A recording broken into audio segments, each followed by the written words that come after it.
Pare! Baka mahulog ka dyan. Kulang pa yung pera dinukot mo sa akin para pamburol mo. Kung kailangan mo ng pera, bibigyan na lang kita. Totoo? Bibigyan niyo ako ng pera? Oo! Akin yung bag ko! Ihagis mo!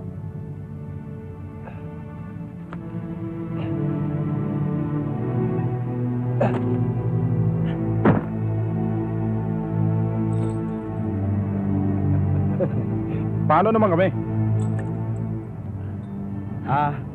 Pare. Kung gusto nyo ng away, mano-mano na lang tayo. Mano-mano? Okay lang.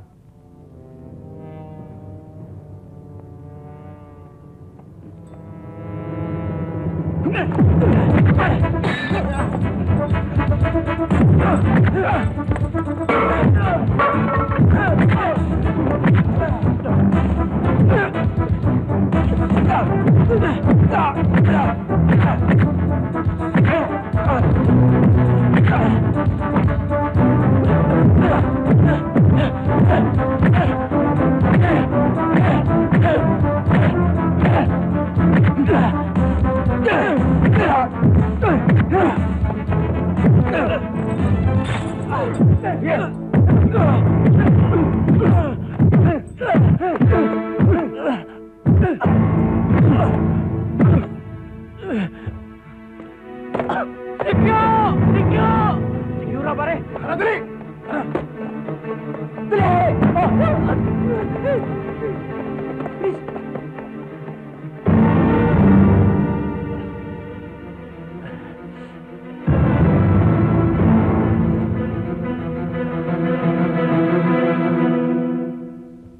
Uwi na ako, narinig ko yung ingay sa itaas. Kung nagpang-abot ko ng lokong yon, hindi ka sana nagulpi ng ganyan. Naawa naman ako, iwan na kita doon. Kaya inuwi kita dito sa amin. Ano ba talaga nangyari? Naltak yung bag ko. Nung habulin ko naman, para bawiin yung bag, marami pala sila. Pinagtulungan ako. Mga kuwig yung mga snatcher na yan. Mabuti pang hindi mo na hinabol. Pare, nandun nga yung damit ko eh. Pati nga yung perang pinagbentahan ng kalabaw na baon ko dito. Sa madalit salita, wala kang damit. Wala ka pang pera. Pabayaan mo. Ihatid na lang ka sa paroroonan mo mamaya. Yun ang nga problema eh. Wala akong paroroonan. Wala akong kamag-anak dito. Kaya ala ko nagpunta dito sa Maynila para magbaka sakaling makahanap ng trabaho dito. Trabaho? Naku, ang hirap maghanap ng trabaho dito sa Maynila.